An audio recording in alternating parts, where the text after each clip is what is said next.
Right back up, Elisabeth Gerritzen. She was second after run number 1 with a 71. Is she going to be able to improve on that? I mean, we saw her skip all the features in the bottom half. I actually had a chance to talk to her during our weather break, asking if it was by accident or on purpose, and she said, no, I just wanted to get out of there. So straight lining felt like the safest option, which I really respect that mindset. Pulling a little shifty there, looking cool, calm, and collected as she lines up the Housel Cliff. Is she also going to take a unique takeoff?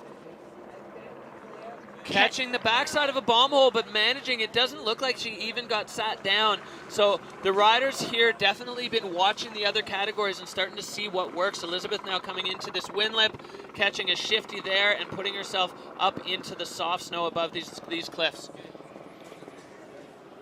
Looking silky smooth there, Elisabeth. With some speed on the face, coming out to the right aspect under the Brennig.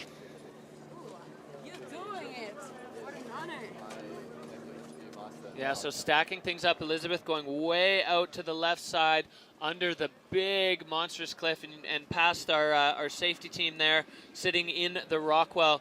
Is she going to be able to stack up some features in this lower section, or is she going to head back to the more feature-laden side where the snow is a little rougher? Looks like she's just going fall line, and maybe she's going to find this kind of roller that we saw some of the men's skiers take. It's got a little hit there. And then the straight line that we saw this morning.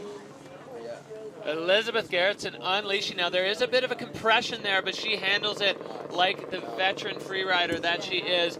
I always get a bit of a heart in a mouth moment when the rider's straight lining toward a compression like that, but absolutely no sweat for Elisabeth Gerritzen. So she was in second. She needs to better 88.67 to take over the hot seat. Is that going to be enough to knock Jess Hodder out of the top spot?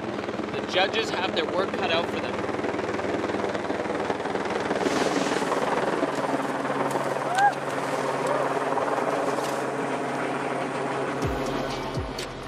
So here is her take on the Housel Cliff.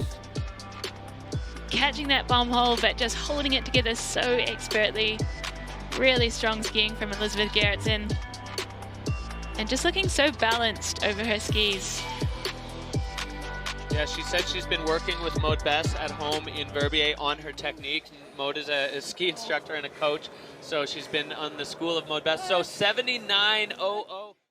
Well, Elisabeth Gerritzen, the reigning Freeride World Tour champion. She's a 2-time champion on the Bec des Roses in Verbier at the Extreme Verbier, and she is sitting uncharacteristically, I'd say, in 5th overall. But we saw her come from way down the rankings last year with a big win in Verbier to take the title. So Elisabeth Gerritzen starting her campaign off on the Wildsieloader.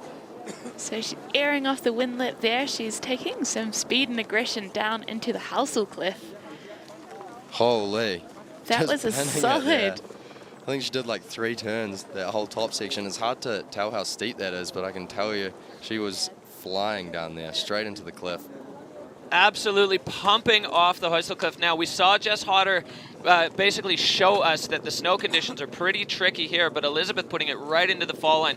This turn, absolutely critical. This is where the snow is not soft. It melted yesterday and has not had a chance to thaw yet, but Elisabeth making short work of it. I mean, technique is one of the main, the 5 categories that the judges are looking at, and if your technique is not on point in this snow, you're going to see the wheels come off real quick, and Elisabeth absolutely managing it, no problem. Just pinned right now. Some seriously solid ski technique there from Elisabeth. And she's going further over to the right side of the venue. Yeah, I'm interested to see how this is going to play for her, because this was the part that had the most sun effect. Elisabeth now just putting it into the fall line. She has let it go from way up. Absolutely pinned out the bottom. So making short work of the Wildsieloader there. High speed from top to bottom. Yeah, that's insane. Just watching her straight line out the bottom there just shows how comfortable she is at speed. And I mean, we saw it again on that cliff at the top, like you were saying about the progression. Just for her to drop in and do that first run in these conditions, it's just incredible. Like for it to be, her capable to just stomp it straight up. It's so sick. It'll be interesting to see from the judges' perspective on a line score stand what that's going to look like, because we definitely saw Jess make at least one more feature below where Elisabeth started straight lining from. So we'll see what the judges do with that. Well, there you have it on at least the video judge's mind. The line score a little bit lower, but man, did she ever fly through that top section.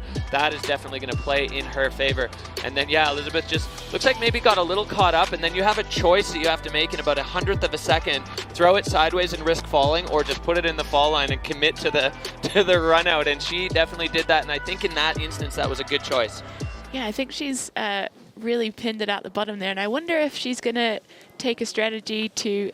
She's sliding into second place there with 71 points.